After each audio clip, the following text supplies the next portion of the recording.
welcome to this Severne Shop video. Here we are in the start of 2022 and we have lovely new products, and I thought what I would do today is just to give you guys, I've been having a lot of feedback from people kind of going, Neil, can you tell us the difference between all the boards? So today it's going to be an oversight as to the Dyno version 3, been out around about 9 months, something like that. The Severne Pyro, again been out around about 7 months, something like that, and the brand new Severne Nano version 3. So in essence what we're going to do is explain what the differences between these boards are. So first of all, the Dyno. So the Dyno is a thruster, excuse my different fin, but a thruster setup all-round board. This board is absolutely superb. I've raved about the version 1s, 2s and 3s for some time. Absolutely lovely. I'm 89 kilos and my go-to board is an 85 Dyno. So to give you an idea, they really do float beyond their number, so to speak. But it's, I say fast, as in an all-round board that you can put into small waves. You can do bump and jump, you can do jumps in it, you can blast along in it, you can put a single fin in it and go well. Not my preferred choice. I've got to prefer, I tend to prefer using a Fox in that case, but I love it in the tri-fin setup. I tend to put a slightly smaller fin in it because I think they slightly overfin it on the center fin. But this board is a great all-rounder, very short, so if you're moving from maybe an RRD or another make like that, you will first of all find the shortness of the board, which in essence what you'll feel the board is luffing up to wind when you're trying to get going. So you do have to point it off the wind a bit heavier to get it going, but don't get me wrong and don't misconceive this. It's a quick board on the plane. It's just knowing how to treat a slightly shorter board. And if you look at all these boards, how they are generally going shorter, around about 225, 220 long. So very short.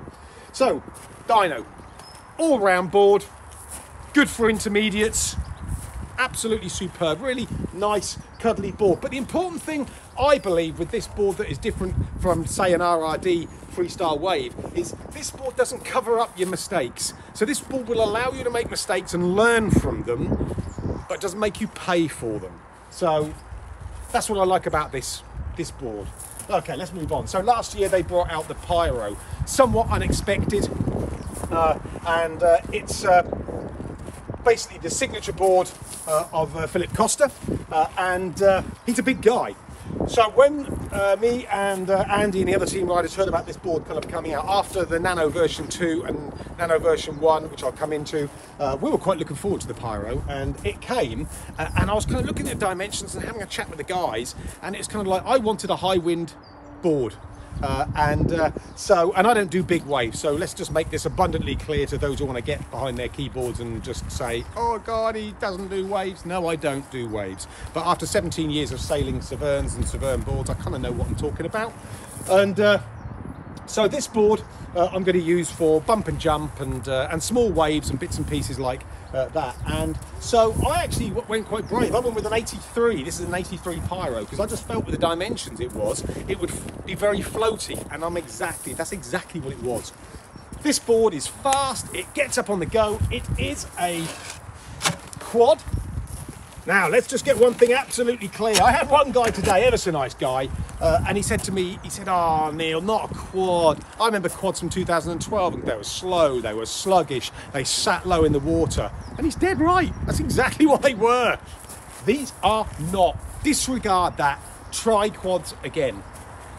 So, I got on it, went out on it, and it was a bit of an underpowered day and unbelievable. For an 83 board that should just go bloop, straight underneath me, that board kept floating. It really is good.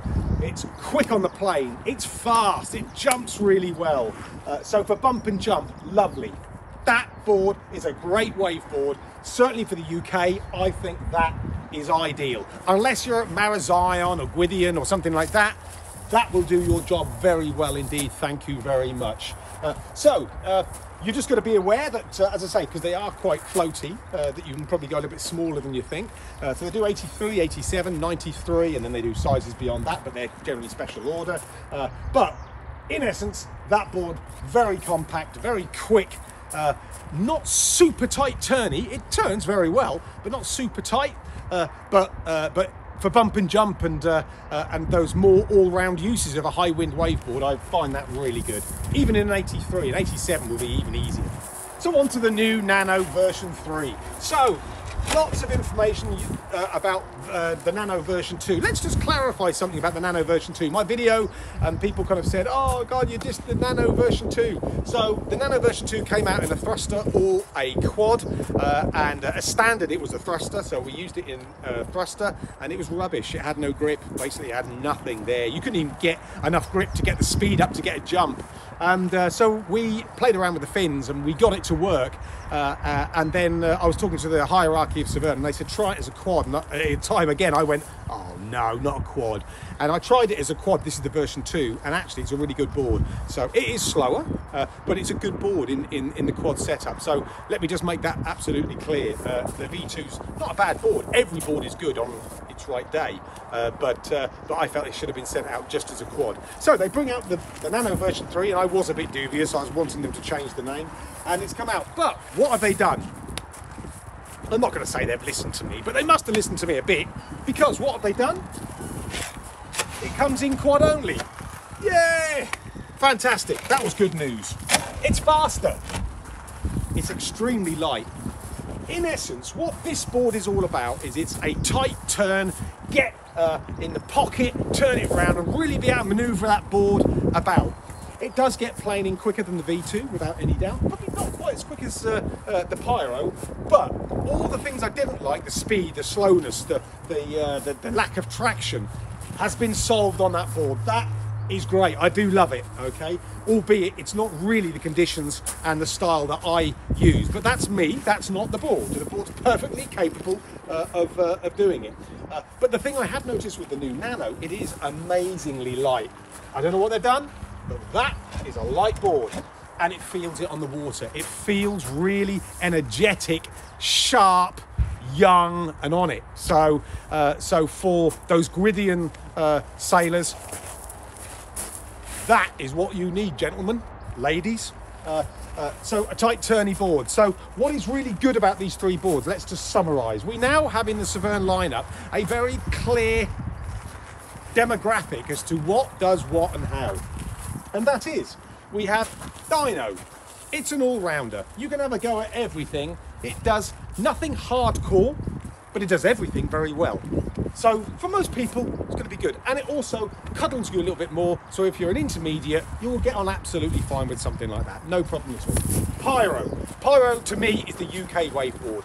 That, in most cases, will be exactly what you want to have a great session in high winds and the small waves we get in the UK, and thoroughly enjoy a small board. It really knows what it needs to deliver. Nano. Again, it's very designed around the UK, but it's more for those tight pockets and getting into the wave and turning the wave, tight turns, less speed, but it's not slow. So it's not like the V2. So that turns well, goes well in those lovely clean waves. It's not a down the line board, really that's the Mako, but it's more of that cleaner wave, bigger wave style. Pyro, still very good in those conditions. For most people will do a great job. I'm really getting quite panicky, but that does more, in my view, it's a faster board, so jumping it's better, it goes faster, slightly less turny, but better then for those of us who want to use it in high winds in gnarly conditions. That's a great board for that. And that's the all-rounder. So 3 clear jobs and 3 clear boards knowing exactly what they need to do. And that is a big thumbs up to Severne. You've got your products really good, really clear, and the customers can make very easy choices with what they want to go with. Dyno is also made in a version called the HD, which is a heavier, more tougher version. They don't make those in these because they're waveboards. You should really be good enough to be able to handle a carbon hardened board. I hope that is informative. We hold all of these in stock. We carry loads of boards. We deliver worldwide. You just pick up the phone, call us, and we'll get you into your next Severne and you will love it. Thanks for watching.